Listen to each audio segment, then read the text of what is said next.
નમસ્કાર એટલે ન્યૂઝમાં આપનું સ્વાગત છે। જેતપુરના કણકિયા પ્લોટ વિસ્તારમાં એક યુવકની જાહેરમાં કરાયેલી ઘાતકી હત્યાએ સમગ્ર પંથકને હચમચાવી દીધો છે। માતાના મૈત્રી કરારના મન દુઃખમાં પાગલ બનેલા પુત્રએ રસ્તા પર યુવકને દોડાવીને છરીના ઘા ઝીકી મોતને ઘાટ ઉતારી દીધો હતો। પોલીસે આ મામલે ગણતરીની કલાકોમાં મુખ્ય આરોપી સહિત 2 શખ્સોને ઝડપી વધુ તપાસ હાથ ધરી છે।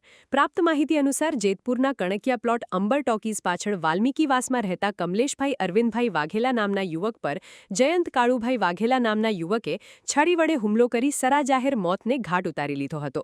પોલીસ તપાસમાં આ હત્યા પાછળનું કારણ સામે આવ્યું હતું, જેમાં મૃતક કમલેશભાઈ અરવિંદભાઈ વાઘેલાએ લગભગ 12 વર્ષ પહેલા આરોપી જયંત કાળુભાઈ વાઘેલાની માતા નીતાબેન સાથે પ્રેમ સંબંધ બંધાયો હતો। તે સમયે નીતાબેન તેમના પતિ કાળુભાઈની હયાતીમાં જ કમલેશભાઈ સાથે મૈત્રી કરાર કરીને રહેવા લાગ્યા હતા। 10 વર્ષ પહેલા કાળુભાઈનું અવસાન થયું હતું, પરંતુ પોતાની માતાનું કમલેશભાઈ સાથેનું આ સહજીવન પુત્ર જયંતને જરાય પસંદ ન હતું। પોલીસ તપાસમાં બહાર આવ્યું છે કે આ હત્યા કોઈ આવેગમાં લેવાયેલું પગલું નહોતું, પરંતુ એક પૂર્વ આયોજિત કાવતરું હતું। મુખ્ય આરોપી જયંત અને તેનો સાગરીત ધ્રુવ નૈયા 2 દિવસ પહેલા જ રાજકોટથી એક્ટિવા લઈને વીરપુર પહોંચ્યા હતા અને ત્યાંથી હથિયાર ખરીદ્યા હતા। ત્યારબાદ તેઓએ જેતપુર આવી મૃતકના ઘર પાસે રેકી કરી હતી।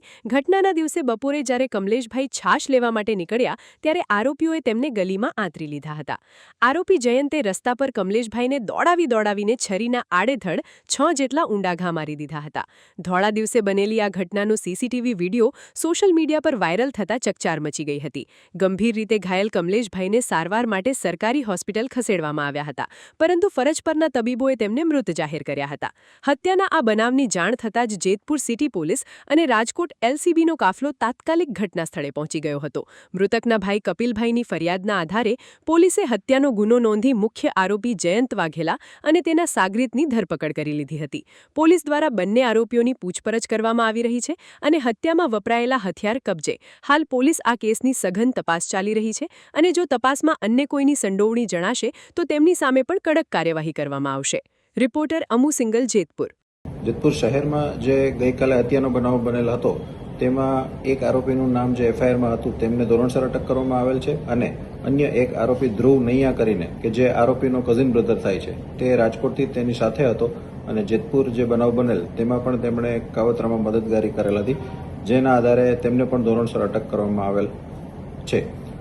જેતપુરના કણકિયા વિસ્તારમાં આજે બપોરના સમયે એક હત્યાનો બનાવ બનવા પામેલ છે, જેમાં મરણ જનારનું નામ કમલેશ અરવિંદભાઈ વાઘેલા છે અને જે હત્યા કરનાર છે તેનું નામ જયંતભાઈ કાળુભાઈ વાઘેલા છે।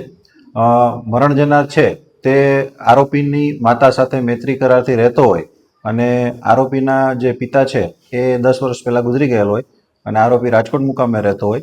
ત્યારબાદ એમની માતા છે એ આ આરોપી સાથે મૈત્રી કરારથી અહીં જેતપુર રહેતો હોય તે બાબતે તેને પહેલેથી મતદોષ હતું, જે બાબતે ત્યાંથી આવી અને આરોપી સાથે બોલાચાલી થયેલ હોય અને તેમને છરીના ઘા મારી અને તેમનું મોત નિપજાવેલ છે। આ બાબતે કમલેશ મરણ જનાર છે એમના ભાઈ કપિલભાઈની વિધિવત ફરિયાદ લઈ અને આરોપીને હસ્તગત કરી લેવામાં આવે છે। કેટલા આરોપી છે? આરોપી અત્યારે એક આરોપી હસ્તગત કરવામાં આવેલ છે, તેની સાથે મદદગારીમાં અન્ય કોઈ આરોપી છે કે કેમ તેની પણ ચકાસણી થઈ રહી છે અને રેકી કરવા આવેલ હોય અને અન્ય કોઈ આરોપી આમાં ખુલવા પામશે તો તેમને પણ ધરપકડ કરવામાં આવશે।